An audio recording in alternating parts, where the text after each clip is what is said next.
Good evening, ladies and gentlemen. The Public Works Committee meeting will be called to order. I got everybody in here on time. I went into the break room and threatened to institute a reign of terror if I was the only one out here. So you've been saved. You've been spared by my colleagues. As usual, we have a consent and a general agenda. We begin with the consent agenda. There are two items. Does either need to be pulled for discussion? Hearing none, is there a motion?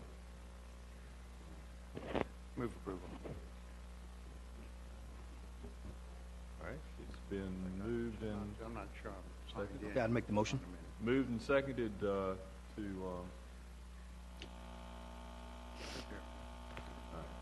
approve the consent agenda. Actually, We will need a second, for sure. there we go. Okay. All right. Those in favor, please vote yes. Opposed, no.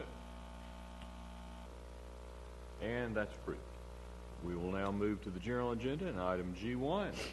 G1, information on water tank signage and logos. And reporting here will be Mr. DeCane. Good evening, Mr. Chairman, members of the committee. Good evening. I'm experiencing a slight technical difficulty. The computer had to restart. It was Dana's fault entirely. However, I'll go ahead and get started. The first few slides are photos. Anyway, so tonight's item on water tank signage and logos is an information item. It was prompted by a couple of things. A few months back, the Utility Commission was had an issue with Village of Clemens, where when the Utility Commission, Dana, somebody's got to log in with that, was rehabbing the Clemens tank. Village of Clemens opted not to put the village logo on the tank. The Utility Commission staff went over and said, well, how would you feel about putting City County Utilities on the tank? And they abruptly decided to put the Village of Clemens logo on the tank. Also, city staff was approached by other entities regarding the 9th Street tank. And there's some slightly different circumstances there. So the Utility Commission's Planning and Policy Committee met and discussed it. I wanted to present some of those findings and to just either get a consensus or just answer any questions you may have regarding these other proposals that staff has been receiving. Okay. Got it. So bear with me 1 second. I'll get the slideshow up on the screen. There we go. Those are water tanks. The 9th Street tank is the one on the right. That's the one that's pretty clearly visible from 52 and slightly visible from Business 40. So 14 tanks in the city county utility distribution system. 8 are within the city limits. 5 of those tanks have logos. 1 is a display of public art. That would be the otter on sides. The coating life, this is an important point, is 10 to 15 years. So an image that goes up on one of these tanks could likely be there for 10 to 15 years. And there is a distinction between artwork and signage. So you can see there's examples of the tanks. There's the otter, which came in, I believe, number 2 in the national ranking competition. I'm just going to roll through these. There's a common theme. You can see the tanks that do have logos, with the exception of Wake Forest and the otter, the rest represent either the municipality in which they're located, or in the case of Glen High, you can see there's the home of the Bobcats. That's a Winston-Salem Forsyth County School System. So all governmental agencies and the tanks are located on the premises. Staff's recommendation to the Utility Commission was that logos or signage, first priority should be given to those municipalities, governmental agencies, or school systems. If it's not a logo and it's art, it should go for public art approval through the Public Arts Commission. And we would prefer that staff from utilities be involved just to make sure that the specifications don't interfere with the coating on the tank, because the tank's primary purpose is to supply water to our citizens. The Winston-Salem Forsyth County Utilities logo is an option. Tank maintenance should always take priority, and the city and city county utilities do not guarantee the life of the logo or the art should the need come to perform maintenance over appearance. And staff preference would not to recommend any type of advertisement on the tank. So you wouldn't want to have Bojangles up there or McDonald's or the next exits, hotels or other establishments. CCUC's direction to staff was to develop a policy regarding tank signage. In research of this, most municipalities, the large ones, Raleigh, Charlotte, Durham, or otherwise, they either have nothing on their tanks or they basically have the city logo or emblem. But they also, surprisingly, did not have a policy regarding such. It's just been a practice. And similar practice has been here. What I described to you before has been the practice of the Utility Commission to either go with the governmental agency, whether it's on premise. Wake Forest is a good example. They are a nonprofit organization. They actually own the land that the tank is on. The tank is situated on the campus, and they went through the planning department via the sign ordinance, basically, and got approval to put Wake Forest on the tank. The Utility Commission felt that because it's CCUC infrastructure, it's paid for by county and city residents, that they would be willing to be the approval authority. Things that are eligible for consideration are the list I covered previously. Public art, of course, will go through the Public Arts Commission, and anyone who's asking or petitioning to put anything on a tank would be responsible for paying for that, because it would be extra to what the normal rate is on the tank. Items that they didn't consider would be eligible for consideration would be advertising, for-profit agencies, nonprofit agencies on tanks that are off the premises, branding that hasn't been approved through a public process. Conditions, of course, we talked about the specifications for the coatings. The auger, that was very important to make sure that when the auger was put on there, it wasn't going to degrade the integrity of the tank. Talked about the maintenance and the petitioner pays for it. So essentially, that's my presentation, and I'll be happy to entertain any discussion or questions that the committee may have. The question that comes immediately to mind, so the tanks with the Wake and the Glen logos are actually located on the campus of those schools? That's correct. That it had occurred to me how you would mediate a conflict between two nearby high schools that both wanted, to pitch. Exactly. It would be, while it'd be entertaining to put a Carolina symbol on the Wake Forest tank, we didn't feel that would be appropriate. It wouldn't last very long. and then we would put our water system at risk, so we felt that would be appropriate for an on-premise location. Very good. Questions, comments? Mr. DeCane, if you could tell us who actually makes the decision for the water tanks now. I heard you mention that the Utilities Commission is interested in making those decisions going forward. Who makes them now, precisely?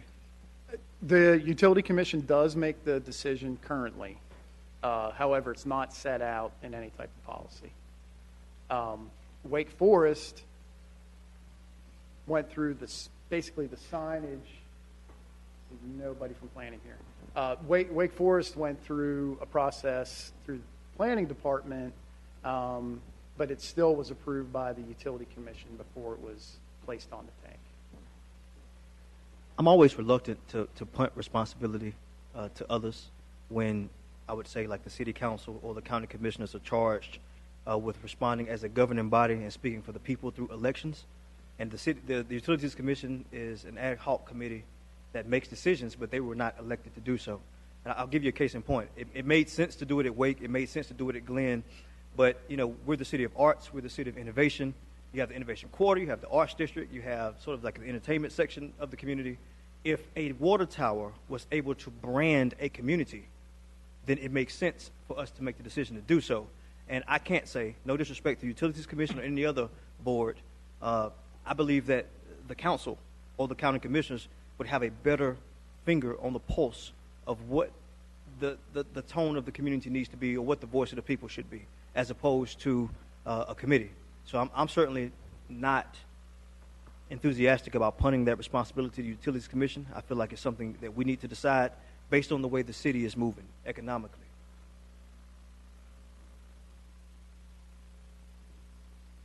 Yes. As I understand this sort of the default for the Utilities Commission is if the city would choose to put its name, logo, Utilities Commission emblem or something like that on one of these water tanks, that would be totally authorized and would be under this guideline would go forward without any further review. Yes, sir. Is that correct generally? If the other variants to that, something outside of the city itself, art, historical, portraiture, whatever, were to go on, that would require a special review of some sort. And the cost of that would be incurred by whoever wanted to put that on there. Whereas the city utilities would absorb the cost of our own branding of these water tanks, right? I mean, we'd have to do that. Well, essentially what you're saying is correct. So let's use the Otter, for example. The Otter was paid for by Lidl as part of their development, agreement with the city. And that was put into an RFP situation, and then a selection was made, and the Public Arts Commission and utility staff were involved. So while it's not a logo or a branding of sorts, it's public art, so it went through the Public Arts Commission. If the city, just like the current picture of the 9th Street tank, and I can put it back up there, it's on the first slide, has the City of Winston-Salem logo on it, that is certainly something that would be agreeable. It's on the premises of the city, represents the city, it's public infrastructure. That seems like almost a no-brainer decision to go ahead and include that. Further comments? They seem like awfully big canvases to allow them to just sit there without anything on them. I mean, you drive through Gaffney, South Carolina, and you see the Peach. You drive down Peters Creek Parkway, and you see the Otter. I mean, because of their size, they're really eye-catching, and it seems like kind of a waste to just let them. If somebody wants to come up with the money, and we go through a process of approving. If there's one in Waughtown, and you want to emblazon Waughtown on it, seems like we should be encouraging that. Not necessarily bearing all the costs, but at least encouraging it, and through community input, and again having the buck stop here on the final decision, or if we want to plug the Public Art Commission in, like on occasion on some, it's too good a canvas to waste. What about adding a provision that would say if there is a public art or a nonprofit institution that's bidding to use a canvas that had not been used by the municipality, then before the Utilities Commission gives a final approval, they give the relevant local elected body a chance to jump in a line. So, yeah, frankly, I don't want to get into the approving the Otter design here. Great. But I think the Otter design was a good pick. But I don't want us to be in the argument, frankly, of being art critics, unless there's something that we think is going to be so problematic that sneaks through the process that we want to jump in line and say, no, rather than let that go up there and get the heat from our constituents, our local, that kind of sort of middle ground. Mr. Chairman, I don't think there's so many of these that we're going to be making decisions every other month or every other week. But it seems like a critical decision that could possibly brand an area of town. And though I think we should have the Public Arts Commission's input, we should have the Utilities Commission's input, but I believe that the buck should start and stop here because we represent the people with our pulse on their wishes. And I don't want to punt that to anybody else. That's our responsibility. Other comments? Yes.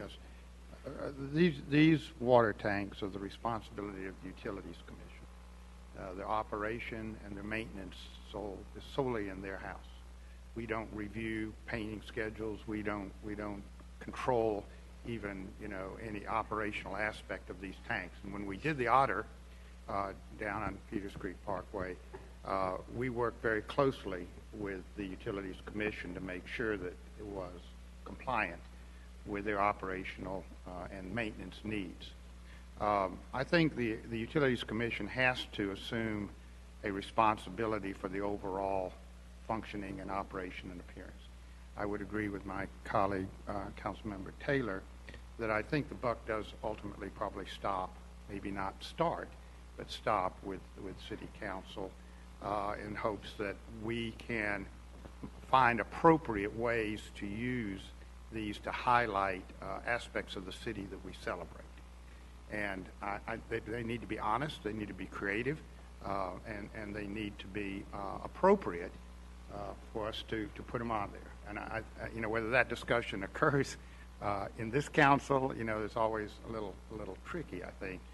I agree with Councilmember McIntosh. They are a wonderful, wonderful opportunity to highlight the city. I would hate for them to be cheapened with inappropriate paintings and sort of ephemeral sort of graffiti, whatever you want to call it, put on these things that we eventually in 2 years regret. So I think it has to be very deliberate. I think the guidelines that you have suggested provide certain safeguards. Certainly incorporate the Utilities Commission. The only thing I would add is that at some point before execution on this, the City Council have some final word on the approval, based on cost, based on appropriateness, historical significance, whatever you want to use, the standards that we would evaluate them. I would hope that the Arts Commission, because they will in fact be public art, whether they say Wake Forest University, whatever they say, they're going to look like public art ultimately, and people will perceive them as a form of art. And the more creative we can be with them, I'd really encourage that. So, second part of this, I would hope that as we look toward the Arts Commission, I would hope that they would build on the success of the Otter, and we would look toward using other opportunities to engage, not only branding areas, but creatively providing images that are fun and creative and stimulate our population. So work with the Arts Commission. You guys still are responsible, but ultimately we will stamp it. Ms. Evans. I think the community has a bigger piece to play in this than all of us. They're the ones that pay the bills, the water bills, the county, the city, all of it. So I think they need to be the ones that decide what needs to go on it. Again, living in a world of technology, why wouldn't we ask them, what would you like to see on the signage? And they vote, just like they do in other cities. Let them vote. And with the understanding, just like what we did with Business 40, how many of you want 4 years? How many of you want 2 years and let's go? Everybody said, you can do it in 2? Let's do it in 2. I am of the adage, again, as you know, born and raised here, along with Councilmember Taylor. I've watched these tanks practically all my life. The one at Wake, the one at 9th Street. I pass every day going to school, and the one on 15th. I think we need to look at how we brand communities in this city. The Otter was good for Peters Creek, but the Otter might not do well for the inner city. Not saying it's not in the city, but it's out on Peters Creek. In the inner city, we would hope to see something that had to do with the heritage again and the history of our communities. So I say let the communities give some input, because again, we talk about the historical value of the African American community, but we don't have any artsy stuff that you can just point to and show our children. You know, like the tank that was at the pond that burst. You know, we got a historical marker out there, but we don't have a tank anymore. So I lean on the side of letting my communities make the decision, and even if the city, county utilities people take it as a slant, it's not meant to be that. But I believe you can never err on the wrong side when you let the people decide what they want, or either get their input before you start jumping the gun as to what we think it might or should be. We're the bureaucracy. We know some stuff, but we don't know everything. I think it's always best to let the citizens, and I'm of the adage, anyone's in the urban core, The urban core folk need to just have some input to what goes on those tanks. So it seems like there's sort of two instances when this could come up. One is when it's due for painting for maintenance reasons, every 15 years, right? Correct. And the other would be if a group or a community were to step forward and say, we'd like to put our information up on there. So I think, to me, if in this case where it's a maintenance decision, it's time to get ready, we know in a year from now we're going to go paint it, then I think we go to the community and say, okay, what would you prefer to do here? Yeah. Right? And maybe run that through the Public Arts Commission and then have that cycle back through us. Then you have the other circumstance where a wall town or somebody would come up and say, hey, we want to be on that tower. Then I think it's a little different financial situation. I think you have to get input, you have to get payment, some sort of financial backing because it wasn't scheduled to do that. But I think there needs to be a process also for other people to compete for that. Yeah. So maybe also, again, cycle that through Public Art Commission and then back through council for final. Well, Mr. Kane, I think you've heard the majority viewpoint. Yes, sir. I really appreciate the We're still input. This friends. is Oh, yeah. All right. that, and that was the point, to get the input from the committee. I heard everything loud and clear. The public input section was one that staff was very concerned about. If there was going to be something up there for 15 years and nobody had a say in it, we'd have a lot of explaining to do. I just drove past the 9th Street tank. It's going to be like that for 15 years, and there's a starfish on it. And so, well, where did that come from, and how did it get there? So I'll take this information back. We'll draft something up. I have a pretty good idea of how we can make that happen, and I thank you all very much. Thank you. Mr. Garrity? One for one. I was just going to ask one point of clarification for the towers since the city county utility system, for the towers that are not within the limits of Winston-Salem, would you want those to still come here, or would those could go to Clemens or whatever that you're? Yeah. Gotcha. Let those Let people them- speak in their Let municipalities. those people. I would, Let Clemens argue about the argument. Right. Mr. Chairman. Yeah. Yeah. Yes, Mr. One last comment, maybe. I think the question of the role of the Arts Council, Arts Commission, is important here. And I think the Otter cost, what, 35,000 or so, somewhere? Yes, sir. Somewhere in that range from what Lila gave us and all the. So it's not an extraordinary amount of money for a major piece of art in the town.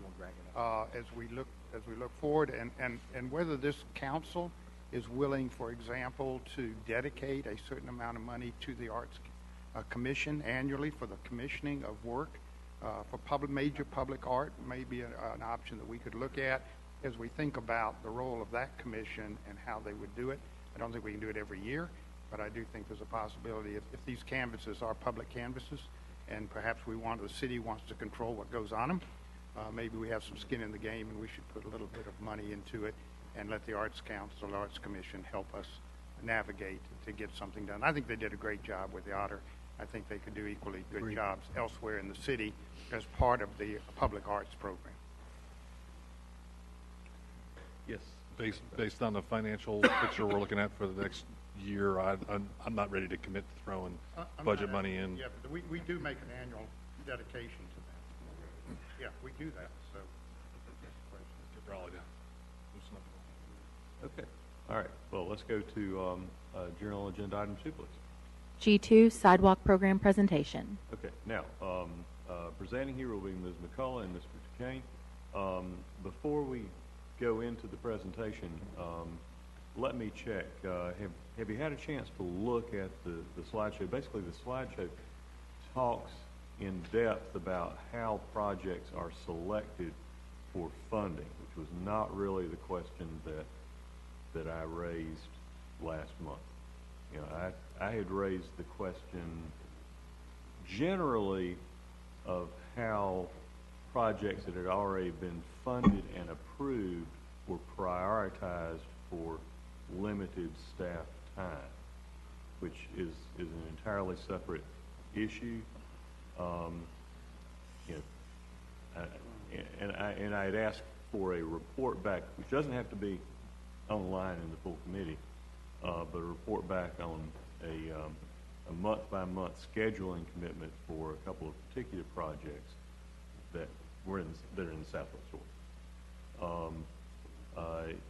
is it the pleasure of the committee that you want to hear the details about how projects are selected for funding this evening? Because if so, we have that queued up and ready to go. I wouldn't mind making this available for the public Yeah, online, so- but I think most of us around the table are familiar. That was my sense. So with appreciation for the preparation work that went into that, that's not really the question. Do you have background information on how limited staff time is prioritized for the implementation of projects that are approved and funded, but you make a determination internally that there's not enough staff resources to get everything done in a given period? Yes. All right, and I think that would be responsive to the query, the general query that was raised. Good evening, Mr. Chairman, and thanks everyone on the committee. So to just give you an idea of what's been happening and just a little bit on how we typically would handle these projects. Sidewalk projects that are approved basically are in two categories. One, if they have curb and gutter, or if they don't have curb and gutter and less than $400,000, then they're usually handled by DOT staff. And we usually seek city funding, full bond funds to fund those projects, and those would be handled by internal staff. We could just put specifications together, primarily set it out to contract, and we coordinate based upon having conversations with each of the council members on what your priorities are, and then trying to set those dates based upon those priorities, because one engineer could probably manage about 3 or 4 of these projects at a time, and we stagger those dates based upon what we anticipate the completion of construction time, how long it takes to advertise, and we look at those time frames, and based upon set expectations on having them completed by a certain time frame, then we back those dates up. Projects that cost more than that, they're over $400,000, typically we're seeking federal funds for. So it's usually SDPDA or CMAQ funding, and those projects take a little bit more time. So DOT staff had been in the past responsible for helping to work through the MPO process of finding the funding, and then once the funding was secured, then those projects would be handled by engineering. So since engineering doesn't have the staff availability, what we're now doing is working through the process of an on-call consultant services contract. So because these are federal funds, though, the approval of that actual contract, that specification document, has to be approved by NCDOT, and because it's not our standard city specifications that can be used. There are some requirements that the city has for consultant services as far as location and WBE participation that is higher than the state process will allow. And so we have been working with the state to have that process approved instead of negotiating through, because we have more than 10 projects that we have to have moving ahead. And so instead of trying to set out 10 RFQs, what we're doing is trying to do an on-call process of having consultants submit their qualifications, and then we can select multiple consultants at one time. We anticipate that approval of actually advertising that RFQ to be complete so that we can have that on the street by December at the latest. We're close. We have all the documentation in, all the information in the documentation. The state, though, did ask us to send it back to them for one more review. So we've done that, and I would say that we would have it by the end of the month, but I don't want to commit to that, and then we're still waiting on them. But I do feel that we should have it ready to be on the street by December. So what does that mean for projects that are on the list? We've got projects, and I'll use one project, for example, Councilmember Bessie, that you've been asking about, Griffith Road. Griffith Road is a project that's estimated to be about 5,600 linear feet. And based upon the length of that project, we anticipate that going through the process of approvals with the state, that we should have if we're able to get it advertised by December, we should be able to select consultants by January, which means that we will then have to have the state review before we can bring before this board or before council a selection of a consultant. So it could be about April before a consultant is selected, which means that they probably can't start any work until maybe the summer of 2019. I'm sorry, the design? The design won't work. get started until summer Yes. of 2019? Yes, because of the approval process. Are these projects among those that we might be able to use the design build process for? Yes, we potentially, but we did not put together specifications for that. So if we're wanting to do design build, then we would have to then get NCDOT to approve that, and we did not request that. Because the city right now doesn't have a design build process in place yet. Well, hopefully as of Monday night we will, right? Yes. We can pursue that. Do you have a sense of whether for a project like Griffith Road it would be worth going through the extra upfront approval step in order to take it all in one contract? Mr. Chairman, there's very likely. One of the other advantages of design build is you can bundle similar type projects into one. So, for example, the two-way conversion of the downtown streets, they're actually two separate projects. We intended to do design build and combine those. Something like Griffith Road is similar enough that it could be bundled in with that work. And that is an opportunity that is before us. I would encourage a hard look at that. Yes, sir. Because if the design work doesn't get started till next summer, then it's going to be the following calendar year before it's built, and that's a darn sidewalk. Agreed, and this is where the benefit of the federal funds, and many of you know this, especially the TAC members that are sitting at the table. The benefit is the 80-20. We put up 20%. You get the additional funds. However, every step in the process, like we talked about last evening with design, bid, build, has to go back to the state for that compliance check for the federal funds. You know, the federal government has delegated that responsibility to the state. They take it very seriously. You know, when you're talking about taxpayer dollars, you're talking about national taxpayer dollars at that point, and it's very closely scrutinized. So it does extend that time frame out. And when we've had staffing challenges like we're seeing today, where we're 50% staffed in our engineering department, the DOT is struggling to keep up with the workload. Adding those requirements and those follow-ups, if you can eliminate a step like through design build, that would be very beneficial from a staff perspective, from a project delivery perspective as well. Well, I would encourage that. I'm sure Griffith Road just happens to be in my district, and therefore it's one I'm directly familiar with the history of. But I'm sure that there are other projects around the city that could benefit from the same kind of approach. One other question, entirely different example. Neither project is in my district.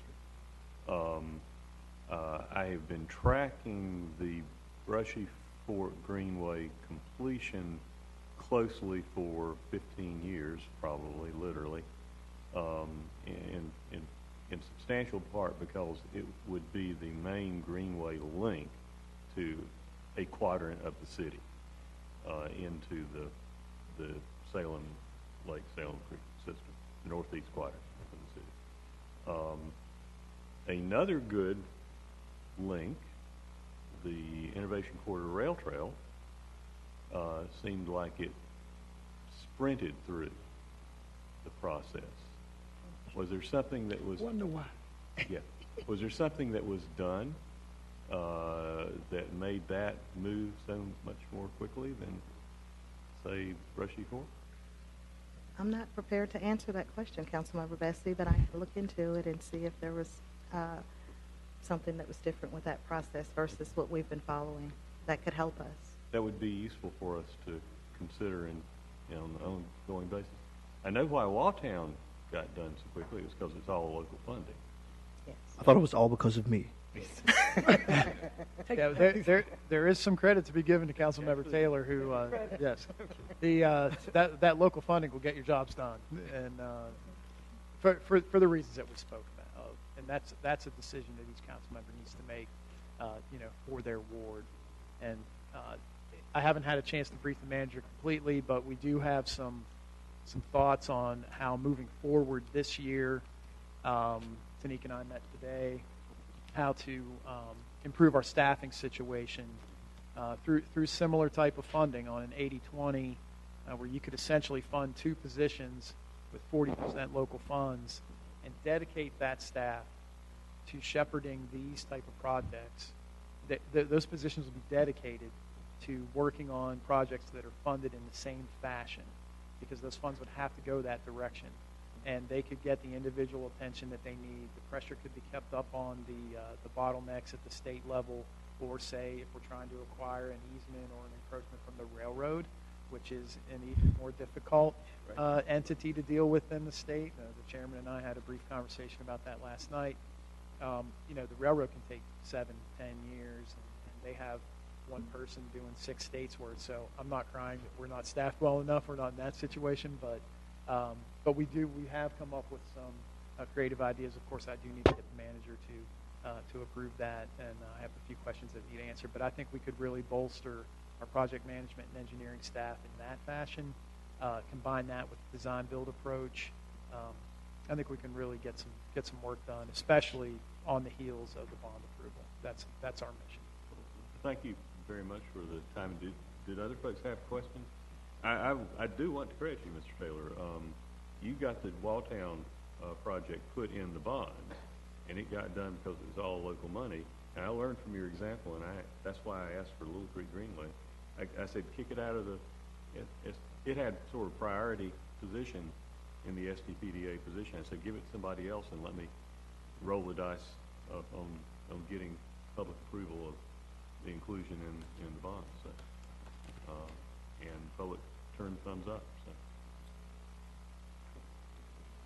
So, other questions, points? Well, thank you very much, Mr. Collins and Mr. King, for that report.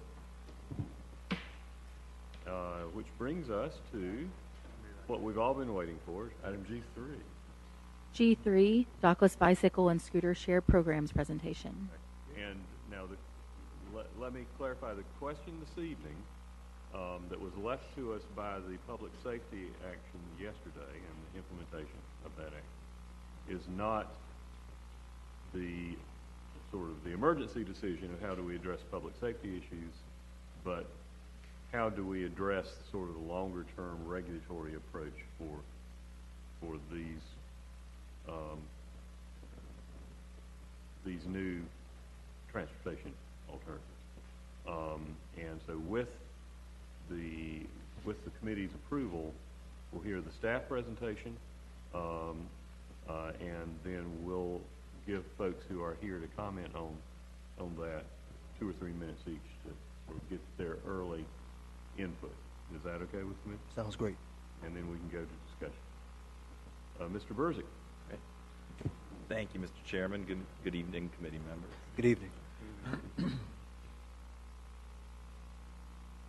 While I was waiting for my turn here, I received about 6 emails from bird scooter users and chargers. We did too.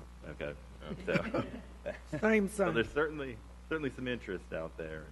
And, what I would like to present tonight are some options, some concepts for you to consider as we kind of undertake a management approach now. With if we bring the scooters back, how do we manage them so that we can benefit from the positive aspects that they bring to our transportation system and kind of the liveliness of the community, while at the same time mitigating some of the negative consequences that we're all familiar with as well. So I'll share some concepts related to management approaches, to potential to ordinance updates and revisions. So I guess the first thing to think about here is active transportation is how this is titled, but I would encourage you to think of it more broadly than that. The scooters themselves are probably not actually active transportation. Bicycles, walking, that's active transportation. So the way I'm thinking about this now is really shared micro-mobility systems, and that gives us some flexibility into the future. You know, obviously the scooters are the emphasis of the discussion right now, but 1 year ago I probably would not have predicted that the scooters would be the emphasis. It would be dockless bikes. Right. So going forward, 2 years from now, what is that next revolution? And can we set up a policy and an ordinance that that accounts for that change, so that we're not having to come back year after year and addressing a new mode as it comes on. So kind of the boat that we're all in right now, the companies, the municipalities is waiting on the state to provide some guidance on this. At this point, while the electric scooters fall under, technically may fall under the moped definition at the state statute, I think the School of Government has weighed in and said that is not actually the case. The legislature never really intended for mopeds, that definition, to include electric scooters like this. So there's kind of an absence of guidance from the state at this point. And if I understand correctly, I think the legislature may take this up in 2019. So you know, that will kind of give us a framework from which to work. And if it seems likely that the model they may follow may be something similar to what was done with the Segways several years ago, where there's essentially a definition inserted into the state statutes that defines these vehicles as, well, these devices as non-vehicles, so that they are exempt from registration requirements, and you know, that essentially with Segways, the way it was managed was that municipalities may regulate the time, place, and manner of the use, but may not prohibit the Segways from being present.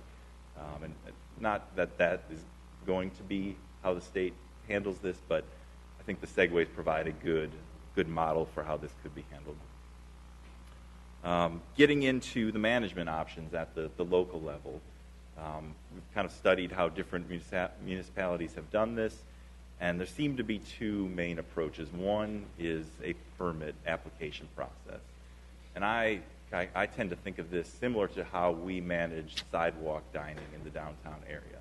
So there's a private enterprise that wants to use public right-of-way to provide a service that there's a demand for in the community, and we have a permit application that these enterprises submit, and we ensure that they're not negatively affecting other aspects of the downtown scene. So that's one option. The other option is an RFP, a request for proposals.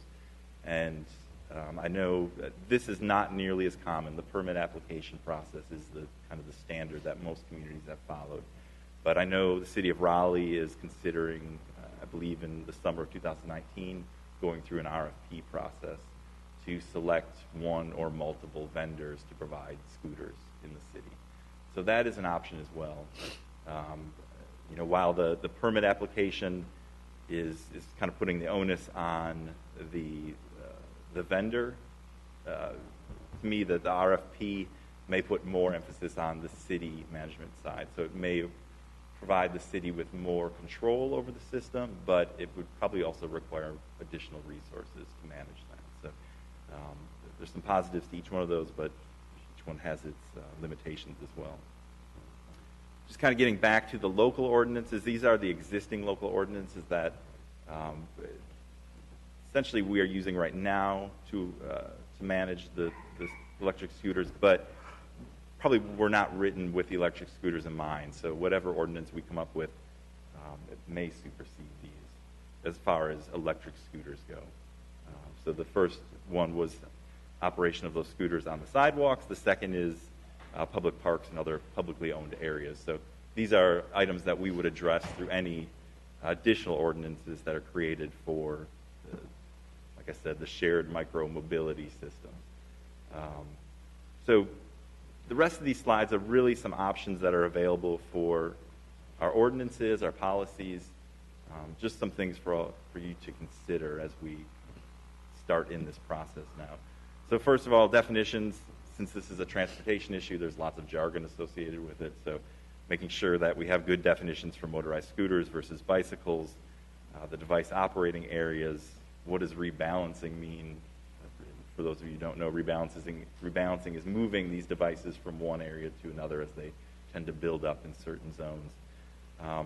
Shared active transportation systems in general, so again, shared micromobility systems potentially, and then shared devices. And there's a list of other definitions that we would take care of as well. The definition of the motorized scooters themselves, so you can see that that first example is from the city of Durham. They approved an ordinance, I think, in October, and it's a good model potentially for us to follow. And that is the thing, that there are enough communities that have dealt with this issue that we have some great resources at our disposal that we can come up with a good ordinance. You can see how the city of Durham, they were fairly specific in their definition. That second bullet point is the definition from the National Highway Traffic Safety Administration. Much more general, and if I remember correctly, this is what Byrd indicated to me that they were pushing for at the state level. Kind of a broader definition that focuses on the fact that these are not vehicles that have to follow the standards of motor vehicles and would need to be registered. So the authorization, I think the last night's meeting kind of put this into focus. So this is kind of the framework for any management approach that we take, that we are authorized to do that. One of the main issues that we've discussed is sidewalk riding. I know Byrd right now puts a note out there saying, please do not ride these on the sidewalk. So I think that is something we would follow, that we would not allow the scooters to be operated on the sidewalks. Bicycles and electric assisted bicycles, we have an ordinance in place already that dictates where and how bicycles can ride on the sidewalk and where they're not allowed to ride on the sidewalk. So there's no need to change that. Greenways prohibit the operation of the scooters on trails and greenways. Getting into some of the basic safety requirements, this was obviously the topic of discussion last night at the safety committee meeting. One, addressing the age, so the scooters shall not be ridden by people under the age of 18, and that is what Byrd currently requires. And then people operating motorized scooters must wear a helmet. And the helmet requirement, if you've seen people riding the scooters around town, very few people actually use a helmet while riding, with certain exceptions. There's just one. We got one. But it is something that I think for safety purposes, it's something we certainly want to encourage people to do. The issue becomes then, how do we enforce that, and to what extent do we enforce that, and how does the police department get involved with that, and what approach do they take? So we'll certainly have to coordinate with the police department on how some of these ordinances will be enforced. So that is definitely one thing to consider with the helmet requirement among some of these other requirements as well. Other safety regulations, just requiring that the companies implement programs to educate customers, whether that's through events, through literature, through the app, through displays on the devices themselves. There are all sorts of different avenues that this education can pursue. Parking, so this becomes a crucial issue with this, right? So with our existing bike share program, there are docking stations. With the current generation of bike share and now scooter share and whatever the next mode is, they tend to be dockless. So how do we manage the parking for these dockless systems? And there's two separate issues with that. There's the parking as the chargers, as the representatives of the companies actually put the scooters, the devices out on the sidewalks and out on the streets. And then there's the issue of how users then pick up those scooters and then drop them off in different locations. So you can see some general language there. Customers and companies shall not park the devices in such a way as to impede the flow of traffic on streets or sidewalks. So that naturally makes sense. We want to make sure that our sidewalks are open and free of impediments. And the placement, so you can see there's an example of a bird cage there.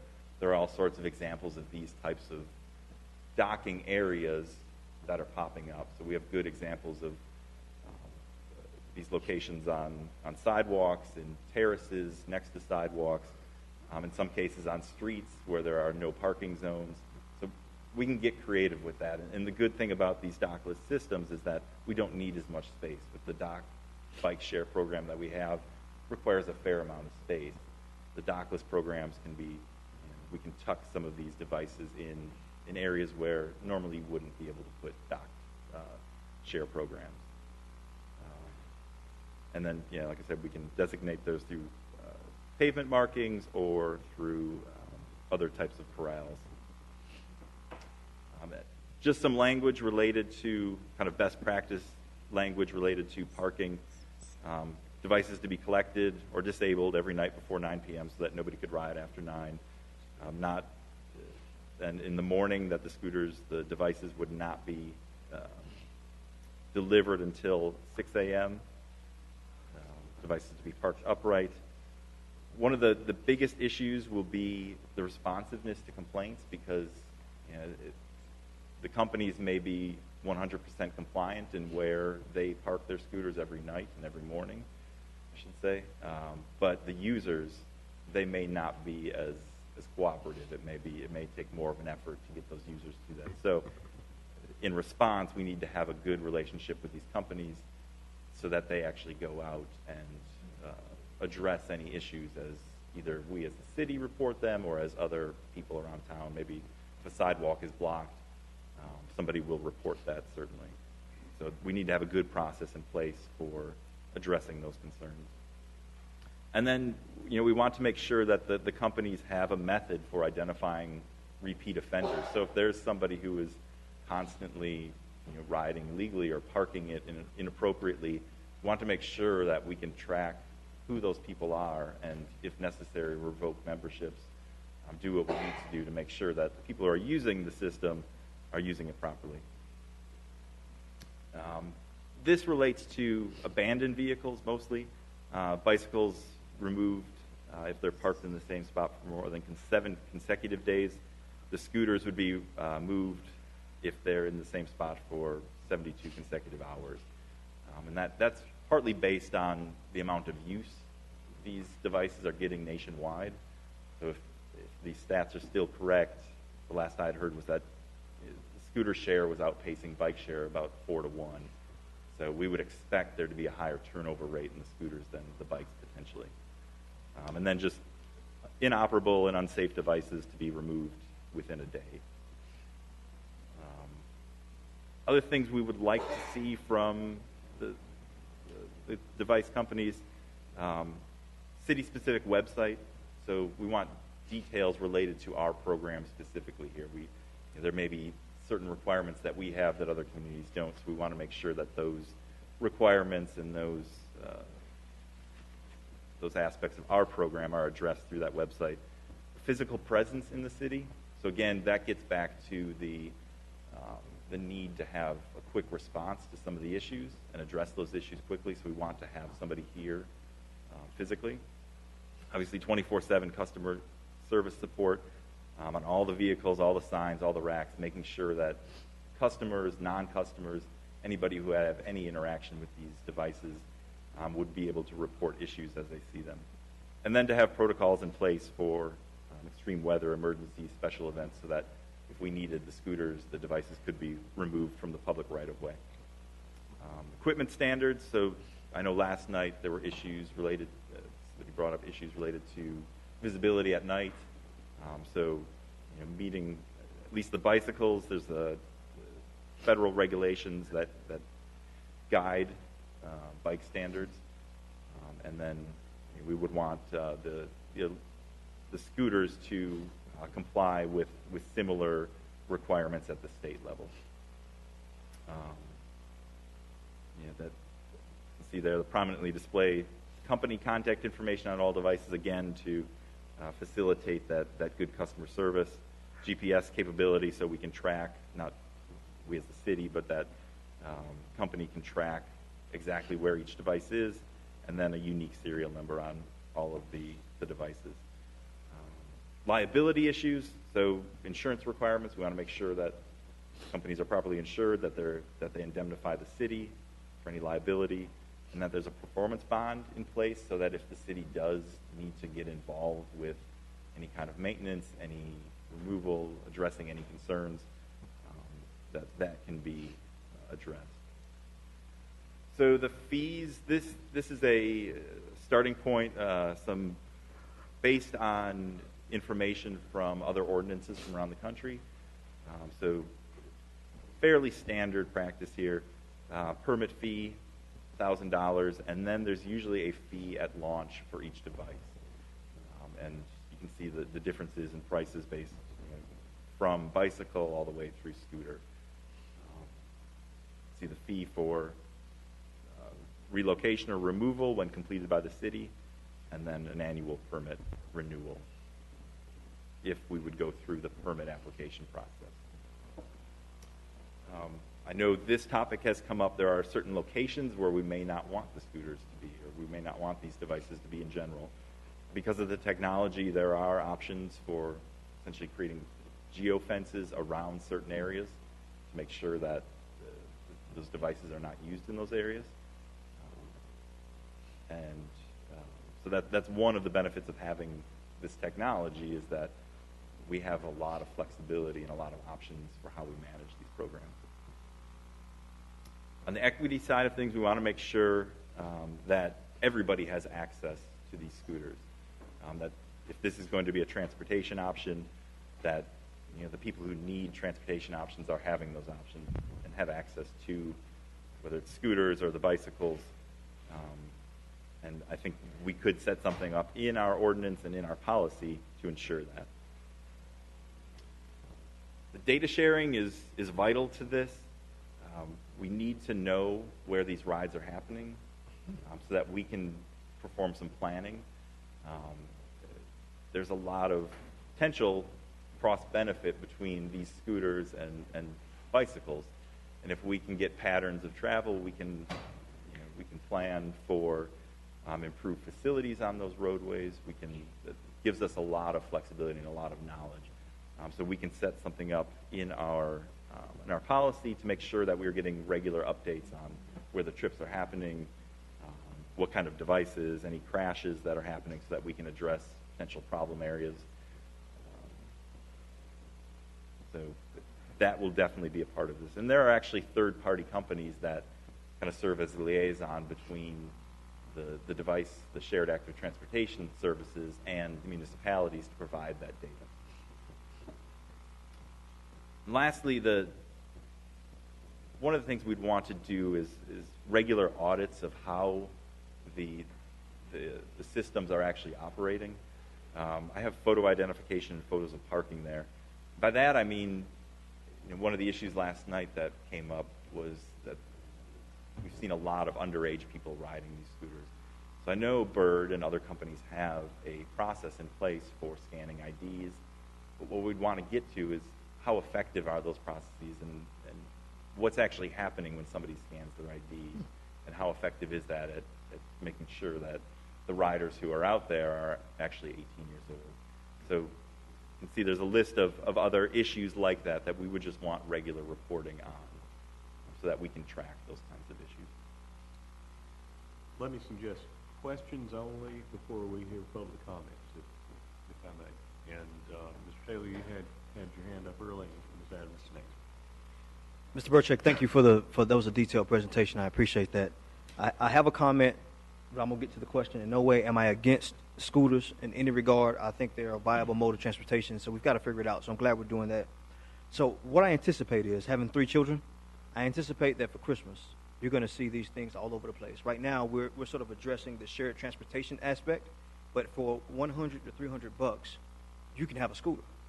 And that's something that I don't think that we've adequately addressed.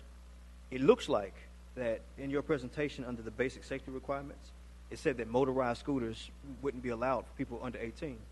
I know they go 10 to 15 miles an hour, but we have bikes that go 10 to 15 miles an hour, and young folks can do that. With North Carolina being in 1 or 2 states in America that charges juveniles as adults at the age of 16, I'm wondering, why did we use the age 18 to put that as the benchmark for motorized scooters? I'll start with that question. I think that follows what the scooter companies themselves have done. I don't think we, in my opinion, I wouldn't necessarily create a lower age than what the companies deem to be a safe operating age themselves. Well, so I certainly asked the committee to consider lowering the age. And I guess if it stays at 18, what happens in the event that young people, because I work at 5th and MLK, and there are so many young people that are utilizing these scooters as modes of transportation. What happens if one of them gets pulled over? Does it go in their criminal record? Are they issued a citation? And that creates a whole new set of problems down the line that we can address today. So that's something that we should consider. Doing last night when they were picking up the birds, the activation of the birds, the ones that are still out there, do their charge wears out and they just end up where they end up, right? That's what I was thinking, but I thought about it last night. Does that mean even though we're telling them they can no longer operate presently, does it mean that we're going to continue to see these people riding these birds for another couple of weeks?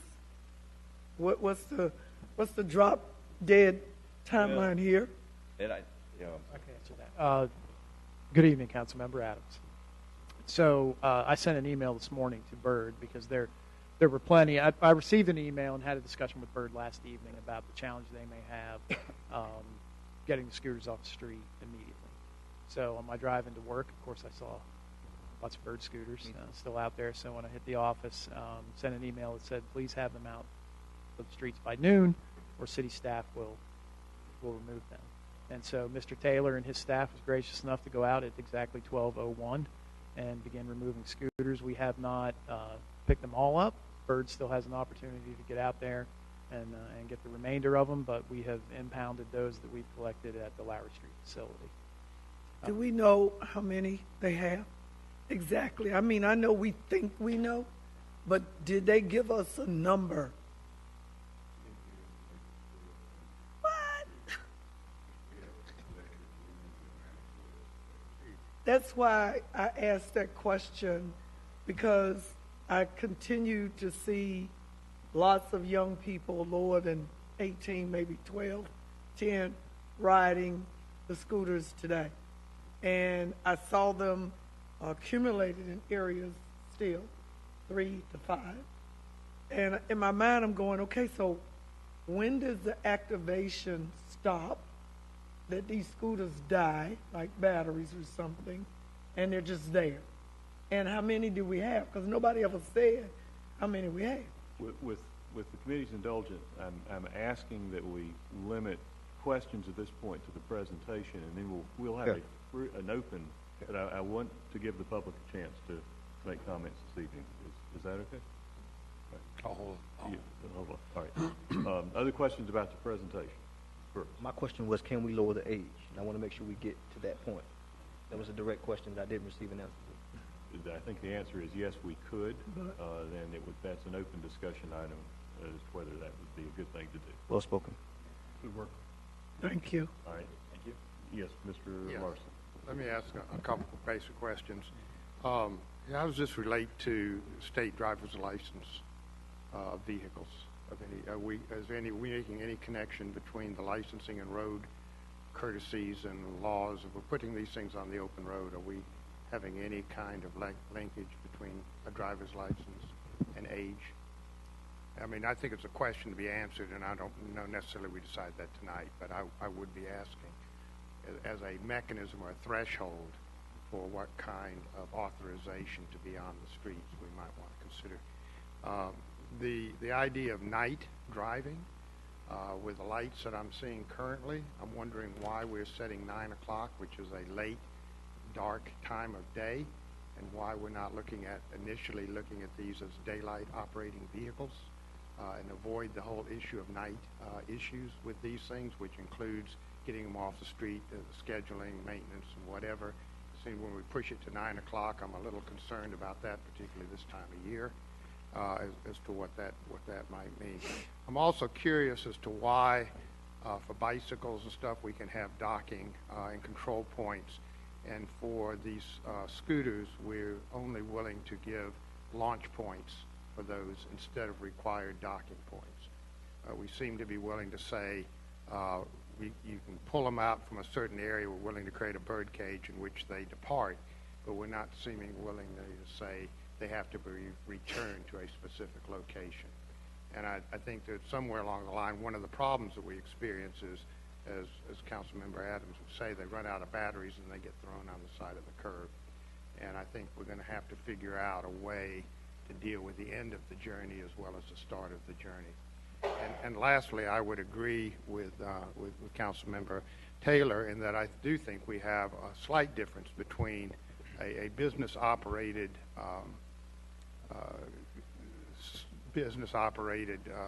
scooter system and a privately owned one. And it's sort of the same thing as we have between a commercial bike system and a privately owned bike system. And I think somewhere in our regulations we need to be able to differentiate at least how we're dealing with private sector and what their obligations are. If we're going to provide clarity in the sense of all these issues of depositing these things on the streets. We've established a system of bike racks and whatever for even private Mr. Larson? To be, and I'd like to have some clarity on that, if you would. Unless I am going to be overthrown for doing so, I'm going to say that I think the questions on the basic presentation have been exhausted at this point, and I'm going to ask that we give the public a chance to comment, and then we'll have a free-for-all. We have one person who signed up, Amy Easter. Would you step up and identify yourself and your address for the record and give us up to 3 minutes of public comment? Hi, I'm Amy Easter. I live at 3407 Luther Street. Chairman, committee, thank you for letting me speak. I know it's a very exciting topic, and I'm glad we're talking. I'm glad we're asking questions and talking because we need to. So I don't work formally, but I am a member of the Winston-Salem Cycling Advocacy Network, and I spend a lot of my time trying to promote bicycling in Winston-Salem. I also strongly support multimodal approach to transportation. And I think we've seen that a lot of people of a lot of ages and backgrounds enjoy multimodal transportation. Dockless technology offers great solutions to a lot of our problems our city faces in regards to affordable transportation access, parking demands, traffic congestion, pollution, lots of other things. It also does represent quite a few challenges as far as the legality, user education, safe spaces to use said devices. And this is not unlike the automobile. I don't know how old everyone is in this room, but in the early 1900s, when the automobile was introduced, it was hated by many. It was very dangerous due to the lack of proper infrastructure, laws, education, enforcement. While individuals and industry saw it as a really good tool that could be used, a lot of people literally called them evil and people who use them reckless. So just a little lesson in history. I learned that. I didn't really realize that.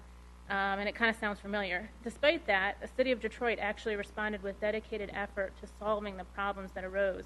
They led the nation in the first stop signs, traffic signals, introduced one-way streets. They had dedicated police squad for just doing traffic control, and they created a judicial court just for traffic violations.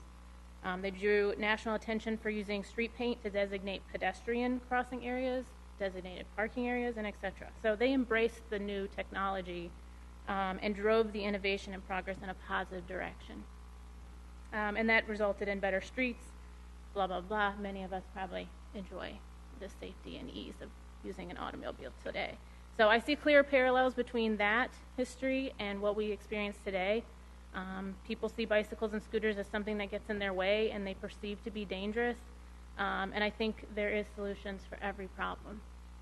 More and more people want that variety, and I think we have to work together to be more friendly to multimodal transportation. There are significant and serious issues, and I expect that dockless companies and providers will take responsibility for addressing them over time, as well as the city providing accountability and support. And just in case, I think Matthew mentioned it, kudos, this is not the end. Throughout the rest of our lifetimes and into the future, there will be new technology, new things to grapple with, and I think we need to be more willing to grapple with it and be proactive.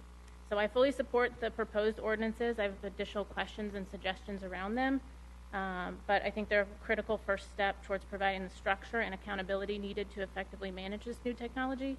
And I would like City Council and City staff to actively embrace this opportunity and work diligently and quickly to put in controls so we can take advantage of this great innovation and new transportation option. Thank you, I Ms. would Easter. like Winston-Salem to lead the way like Detroit did, and I think we can do it. Thank you, Ms. Easter. Ms. Easter was the only person who signed up, but if anyone else would like to comment for up to 3 minutes, if you'll step up and identify yourself and your address. And My name's April Tillery. I live at 332 Gloria Avenue.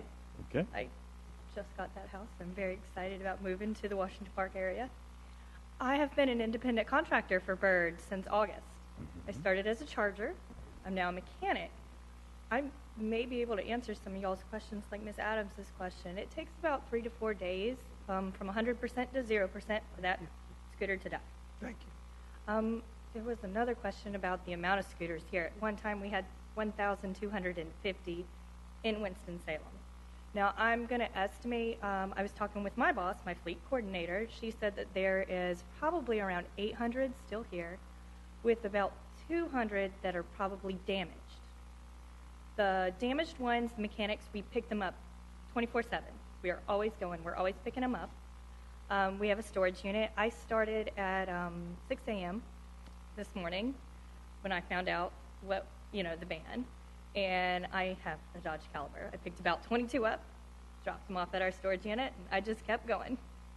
And I did run across some City of Winston, picking them up too, and I would like very much so it's a lot of scooters for our limited amount of people to pick up. If you guys could have given us a little bit more time, I promise we would have gotten to it as quick as we could, but it is what it is right now. We are still out. Like when I leave here, probably go home, have dinner, I'll get back out there and pick up more scooters because living here, I have the same issues that y'all have with them. I walk my dogs. I don't want to trip over scooters.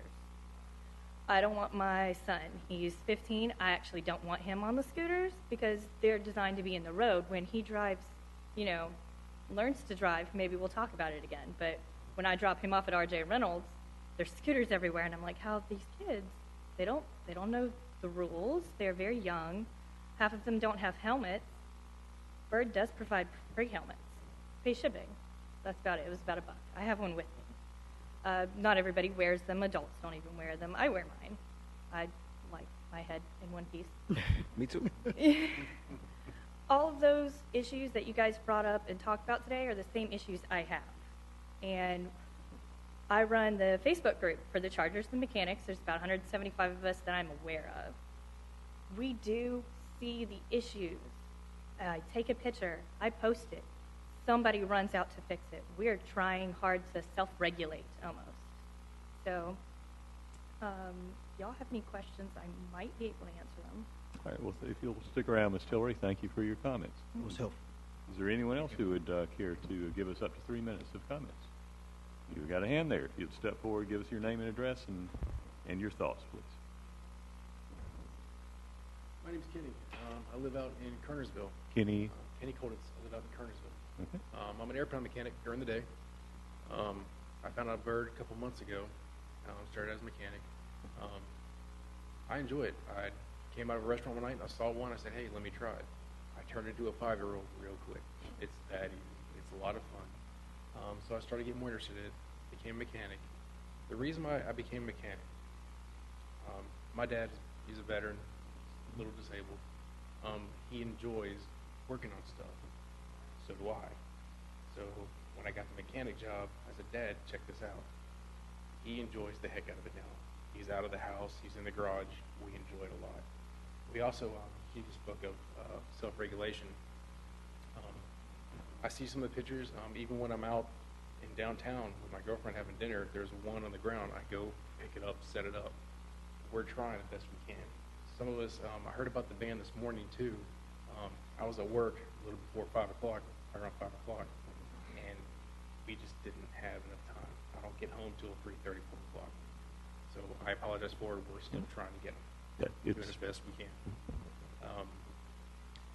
As far as moving on, this is just like history. There's going to be more technology coming. There's so much technology with this GPS-based stuff. It's incredible. I'm still learning it. I'm really excited for what happens, and I don't want to go anywhere. It's nice to see some changes. I know they talked about bicycles. Well, we all see signs. We'll share the road with bicycles. Okay, we're sharing the scooters. I know they give helmets for free. You just got to pay for it to get to your door. It's safe. I ride a motorcycle too. I have 4 helmets downstairs, so I'll wear mine. So, any questions, anything about it, I'll be more than happy to answer as far as the mechanic side. Thank you very much. If you'll stick around too, we'll. Thank you. Thank you. We know you. And I didn't quite catch your last name, and just if I can be courteous, if I have a question for you. Coldus? Coldus.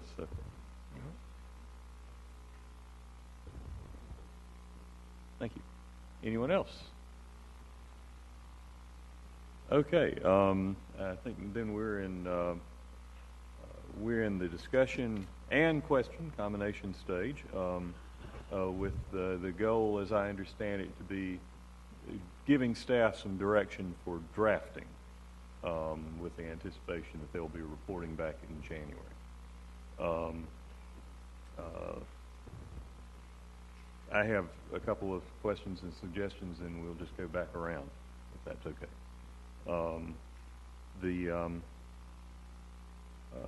I had a question about geofencing.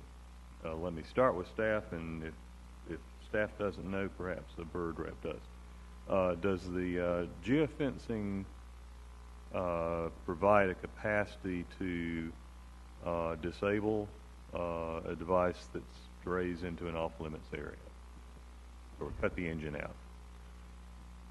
From what I understand, the geofencing does not necessarily cut the motor off. I think it can regulate the speed potentially, or it can notify the user afterwards that they were in a restricted area. Now, I should defer to Kendall on that, the bird representative, just to make sure that is the case, but that was my understanding.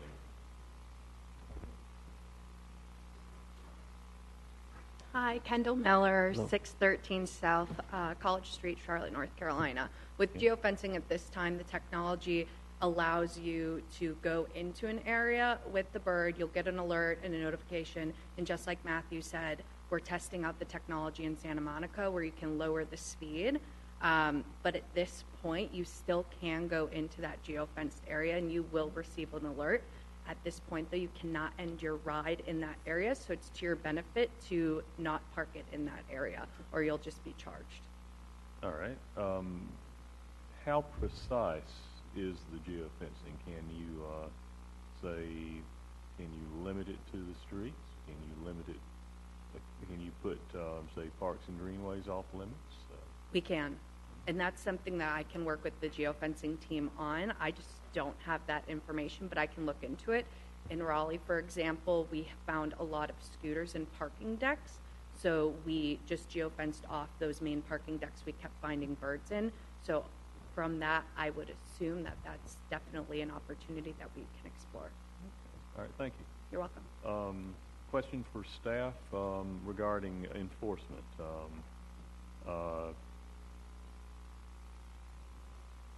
My view has been that the self-regulation is problematic. I mean, I recognize and commend the good intentions there, but it, at least in the early stages, hasn't worked. Are there any other jurisdictions that you've looked at ordinances from that gave sort of a gradations of enforcement to warning to the company, to impounding the device, and for things like driving on the sidewalk, driving it hazardly in traffic, underage riders, that kind of question. Okay. And I did have an invitation for, I know that you have looked at the Durham ordinance and there's been limited time, but I did have an invitation from a contact with Charlotte Municipal Government, and they are dealing with apparently multiple vendors on both scooters and dockless bicycles, so that they might have interesting things. And sidewalk blockage. Do we have any models on that? With the dockless model, one of my primary concerns, in addition to safety, is unpermitted or encroachments on the sidewalk. And we design sidewalks for use, not for parking. And so I'm not, sanguine about an open invitation to parking on the sidewalk as long as you try to keep it out of the way. But either parking stations by encroachment agreement, or alternative approaches. I mean, we do have encroachment agreements for things like sidewalk dining, and that's we know it's a functional approach. Whether it'll work here, I don't know. And those are my questions. I've got plenty of thoughts. Let me just start with Ms. Adams and go around. Open season on questions or comments. Yeah, still, I think it's important that we have an accurate count of these transportation, what do you want to call it? Birds. I think we need to do that for safety reasons or anything else. Again, this goes back to not knowing how many came in, but we definitely need to know how many go out, because that's something we should have known, unfortunately, but I'm a proponent that we need to know. We need to know. I think we need some kind of progress report from them until they're gone. They're removed, because it's going to take us a month to get the ordinance written and tweak it. But I think it's important that we get a progress report, Chairman, to let us know so we can know that they're completely off the street. Yes, ma'am, we can do that. And in addition, I would ask the question: is the committee interested in setting a limit on the number of scooters in the city? I frankly am shocked by the number 1,250. That's a lot for a city this size. I think we need to benchmark again, as we always do, find out from cities our size how many, citizens, whatever that they have. I don't get me wrong, I'm okay with them, but again, it's our job now to craft the policy. But I also realize we don't need to be renegade and think that we need 5,000 of them in Winston-Salem. I think all of us would be not running for re-election, but would be recalled if we did. So, just saying. I think we need to be clear about how we're going to embrace the different companies, and whether we have the ability as a city to designate one operator within the city, or whether we have the ability to absorb or accept multiple companies. And if we're accepting multiple companies, and we're going to try to control the number of units in the town, how we're going to reconcile that issue. I do think we need to look at the cost that the city would incur in enforcement, if the primary enforcement mechanism is going to be our police department, in the sense of dealing with violations, traffic moving violations, what have you, abuse of the vehicle, as in any case, any vehicle that we have in the city seems to fall on the city's police department for enforcement. Byrd is not going to be out here to be able to address vehicles going on the wrong way up a street and what have you.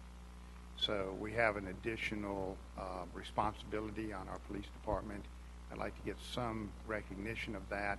I think Durham has imposed certain fees or amounts of money for licensing agreements or whatever that we have. I think we need to reconcile that. I also think we need to decide, in part, things that may or may not be in our control, And if we outlaw them on the sidewalks, are we automatically then putting them on the streets, and under what jurisdiction and authority do we have to do that? And what control then do we have on those vehicles in the streets, as it were, regulating what have you?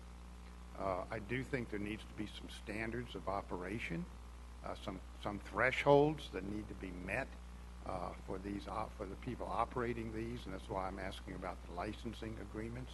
Be able to know, how to conduct themselves in traffic if they're going to be on the streets. And I think that goes back to the age requirements and some other things that we may be looking at. I hope that we can resolve them fairly quickly, but I'm not sure how the state's responding in the sense of whether we throw them out onto the streets, whether we have any liabilities or anything at that point if we keep them off the sidewalks. That's basically it. I do think there's also a consideration, since we've opened the box, about electric bikes, which are very little different from electric scooters, and whether the same rules and stuff would apply to electric bikes as well. And while we're thinking about it, we might as well think about that. I believe the question was new technologies and how that is going to be applied universally in the city. Mr. Taylor. I guess my comments will be simplistic. We have to figure out how do we address private usage of electric bikes and private usage of electric scooters. This will be a hot item around Christmas, and we just have to be prepared and understand that. And then that leads me back into the enforcement side of things. If the police department will be enforcing these, we do not need young people starting off their careers with misdemeanors or infractions. And somebody could make a mistake at 15 or 16 and they can't get a job at 40. So we got to be real careful about this, and we know who this tends to happen to. So we got to be very, very sensitive about that, and I'd like to hear more information about that. Yes, sir. I heard that loud and clear. How much time have I got?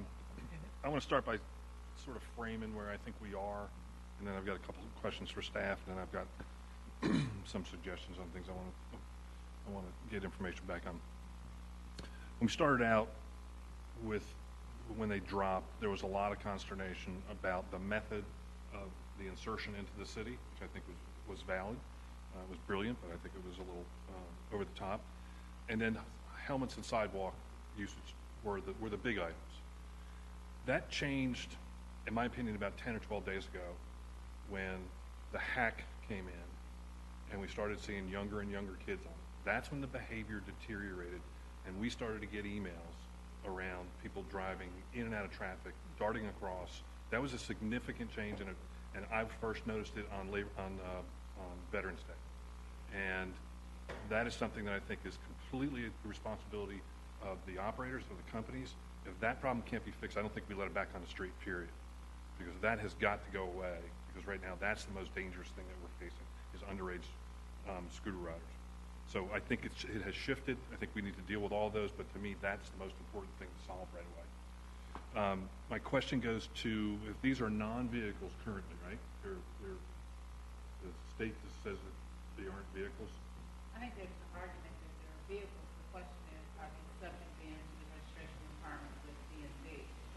And right now, since there's no clear exemption for them, like Segways, the argument is they are subject to the registration requirements. My question isn't so much about the registration; it's about how we dole out and how we collect fines. I'm not above being that little southern town with speed trap and using fine revenue to pay some of our enforcement costs. And so, fine as opposed to maybe civil penalties, because I think civil penalties. Make it a I'm civil as opposed to I'm very much with Mr. Taylor on this. I don't want to brand people as criminals, right. But I also don't We want got to figure out how us to pay as for it. citizens to bear the cost of policing this on our record, because we could outstrip our budget tremendously. You know, if we need to have a scooter patrol like we have a bike patrol, if it will generate enough money for us to go to have extra enforcement in place, I think that's very good. I favor the RFP method, even though it will involve more from us. I think it allows us to craft a better solution. I don't know that the state will allow us to do that, but my preference would be to if you want to come do business in Winston-Salem and in the scooter business, your proposal better be the best, not just, okay, we're here and the law says you have to deal with this. In fact, the stiff fines for underage drivers, not to the drivers, but to the company. It's up to them to do away with the hack that allows that to happen. Helmets, meh. You can be 16 years old, ride a bike without a helmet. I think we need to have a similar attitude towards that. If we can solve some of these other problems, I think that becomes a non-issue. Saying that the company requires this or should be required to do that, we don't have a good track record with that so far. Unless we have financial teeth to make them do something, and unless they have financial teeth and are willing to use it on their on the people who are charging and then parking the units, then the behavior doesn't change. These things need to be parked parallel to the street every single time. Every time they're at 90 degrees, they are either impeding the sidewalk or they appear to be impeding the sidewalk. And one is almost as important as the other. So I'm going to come up with more ideas, and I want to pass them on to staff. Do we want to have those circulate amongst council as well as staff, or do you just want me to send my volumes of stuff to staff directly? And let them pick through. Circulate. I'll highlight you guys. All right. You can blind copy it so we don't get into the public meeting. Quick question about the RFP. I mean, I can see the RFP in the context of the city kind of wanting to get into providing this mode of transportation and having a company that has the city provide. Is that the concept in which you're using an RFP? Say that again, I'm sorry. In other words, put out an RFP for a company to come in and provide electric scooter transportation for the city of Winston-Salem. Almost like we do for Winston, put out an RFP for them to manage the electric system. Right. So are you thinking of an RFP in that context, or what are you thinking when you say RFP?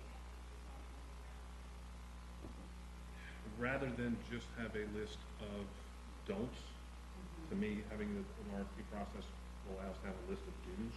We would look more favorably on a company that comes and agrees to share costs of building bike paths. So, would that be the only company operating them in the city then, or how would that work? well, that's my question about would we be allowed to do that, because that would set up an incentive for one company to take on the additional responsibility. Okay, I'm going to take a turn, and then we can start and do another round. We can do as many rounds as you have patience for this evening.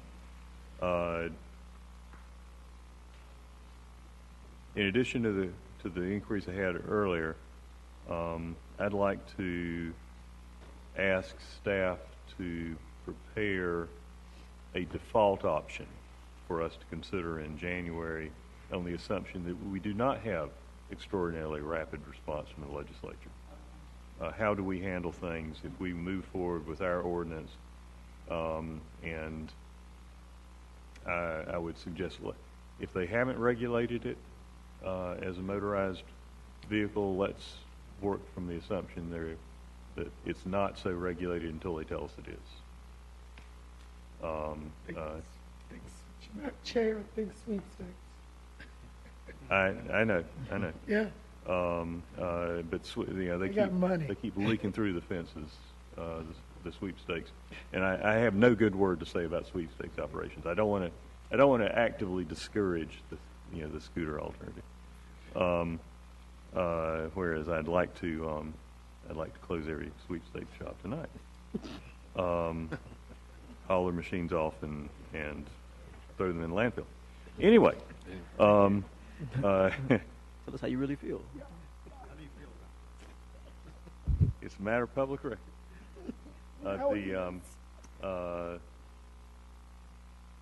I take the other viewpoint. I would favor a regulated competition as opposed to an RFP.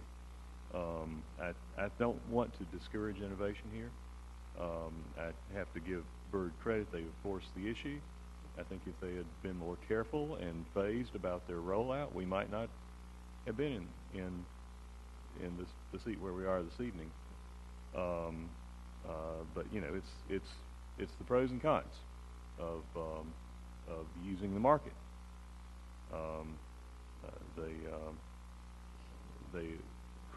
They very quickly created a demand for a product that wasn't here, but they also, got a little ambitious and let problems proliferate.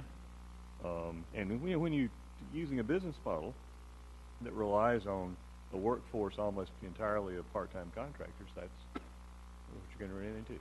You have 1,250 devices out on the street, and you're relying on part-time contractors to gather them up and charge them and service them. You're not going to be able to respond quickly to problems.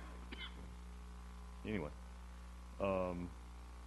so kudos and brickbats simultaneously.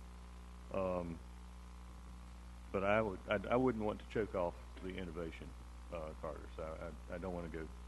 Just my opinion, for what's worth. I don't want to go with the exclusive RFP. Caps. I think that was a good point. I think we can save ourselves some future headaches by, as a part of our permitting system, to have some graduated caps that we can scale up.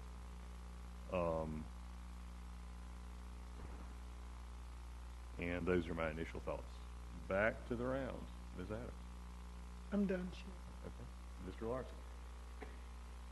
Our task is to craft a document that we can present to the vendors that is clear in what our expectations are. And we have a great start today. I think staff has spent some time. We've got a menu of things, and that document needs to be prepared and submitted to us next month or January, I guess, which is a starting point to give to in the RFP or however we choose to go forward, that there's a clear understanding next time a vendor comes in and starts distributing these on our landscape, that everybody knows what the rules are, including the enforcement potential that the city has to do that. So I look forward to seeing us accomplish that. We've gone from, I think the first time we discussed this, we had 125. I asked the question as to whether that was going to be the cap until such time as we resolve how to handle these in the city. And I'm shocked tonight to learn that there's 1,200 of them in the city, or 800 or whatever we said we had. So clearly there's a demand for them. They're clearly a popular transportation mode. We will be accepting them, but they will be brought back to the city in a more orderly fashion, and that's what the document that we're going to see in January will provide us. I'm happy with this start. Mr. Taylor. My final comment is about sidewalks. I'm sure I'm going to say something, and I'm going to be in the minority, but I believe that in the central business district and downtown, other pedestrian-oriented districts, birds or motorized scooters should not be allowed on sidewalks. But I can think of, Reynolds Park Road or Sprague or Walltown Street, and areas where there's high traffic where we do not want to see people riding in the middle of the street at 10 to 15 miles an hour on a 45 or 55 mile an hour street. So I think there has to be some balance here. I know we're getting really, really down into the weeds, but a downtown district and an urban core district is going to be two completely different things. We don't want people in the streets. So we've got to find a way to sort of figure that out. Whether it's allowed or not allowed, it's going to happen. So maybe if we just took a look at sidewalks or took a look at bike lanes being permissible, then I think that we have a good start. Mr. Franklin. Yeah, just anywhere that we allow the bicycles on the sidewalk, maybe, although this is a motorized vehicle and it behaves differently. A motorized vehicle is going to be driven differently than a bicycle. The control is going to be different. I'm leery about too wide open, but at times, let's take a look at it. There are times when bicycles will go 65 miles an hour or 55 miles an hour going down Reynolds Park Road. Yeah, and we don't want them on the sidewalk when they're doing that. Right, true. Yes, I think we also have to acknowledge that we're still in a work in progress here. And I think as this is not going to be the final document in stone, I think we're still very much learning what's going on. And I think we should start with a reasonable solution here, whether it's geographically limited or the numbers are limited, and then adjust accordingly. But I think we've got to be flexible as we move into this. But the issues of where these things are going to be allowed, how far out of the urban environment they're going to be allowed to go, may be a safety consideration, and we work around these as we go. So I think direction to staff basically is maybe look at the parameters in which we want to operate geographically, perhaps, and audiences to be served, sort of where the populations are that are going to want to use these, and how that would be best served. And let's start with some parameters, and then see if we can enlarge it. And just my last word on sidewalks is sidewalks are first and foremost for pedestrians. Agreed. And everything else after that is only to the extent that it's not a conflict with pedestrians.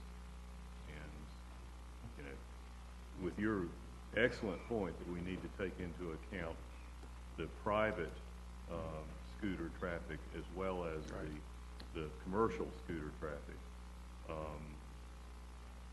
I don't think we want the kids out there doing circles on the sidewalk in the electric scooters. And certainly not in the street. So we have to find a way to compromise on that. So anyway, final. I have one last item I'd like to bring from the committee. When have you read it? All right. Any other responsive, clarifying questions from staff? No, sir. Thank you to the committee. All right. Thank you very much. Then that concludes this item. Excuse me, that's the wrong button. Mr. Larson, I know you had a question that you brought for me about an item that I thought it would probably be this time before we finish. I would like to make a quick request of staff, if I may. Please go ahead.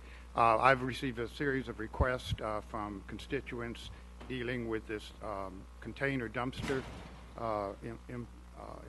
enactment that we made, I guess, a year ago to save money on the budget, the impact that it's having on the condominiums, and subsequently learned the rental market as compared to shopping centers and car lots and what have you, industrial sites. I would like a report prepared by staff for our next meeting, perhaps, if possible, differentiating the categories of which our dumpster service provide. That would include rental, condominiums, industrial sites, whatever. Out of that $300,000 that we projected to be saved, sort of how that breaks down into those different categories if we wanted to revisit our service to private homeowners, for example, to private condominium owners, what that means in the sense of cost to the city if we revisit it. Can you do that for me? Can I ask a question of clarification? Yes, sir. Yes, ma'am. Revisit in terms of private homeowners, condos, and apartments? Well, I'm particularly interested in if the condominium associations have to be considered with the rental apartments, which I understand from you that's the case, then that would be one cost category that could not be unbundled. But if the other categories could be unbundled, I'd like to know what that bundle looks like. Do you want it on the agenda next month? Report to come back? Yeah, I would like, let's put that as a report item in December. Okay. Since that service is scheduled to conclude at the end of the calendar year, if there is a strong desire to revisit that immediately, if we're going to do it, we'd have to do it sooner rather than later. But that was we need to know what the cost would be. I think we need to know whether there would be an option for postponing implementation by a month or two while we thrash the question out, if there is strong interest on the council in revisiting that decision. I think we knew that there would be users that would pay potentially more, but I think there's a reasonable question whether we knew there were a lot of users that are getting a very reduced cost service under the present system that are going essentially going from, for all practical purposes, paying nothing to things. So it's a timely inquiry, and if we can have that sort of presentation on whether how much it would cost to reverse the decision, and if those costs are substantial, as I suspect they would be, what the options are for a postponed implementation while we thrash it on council. That would include audiences served, number of units served, how many canisters, that sort of information, how many cans are out there, how many people or at least units are we serving, the cost of that and everything. I mean, we just need to revisit this, if you don't mind, sir, and let's get a better picture of whether there's a possibility to unbundle any of those costs and how much it would cost. So thank you. Other comments on that? As sort of questions you'd like staff ready to address when it comes back in December? Okay. Anything else this evening before we let y'all go? All right. Good evening.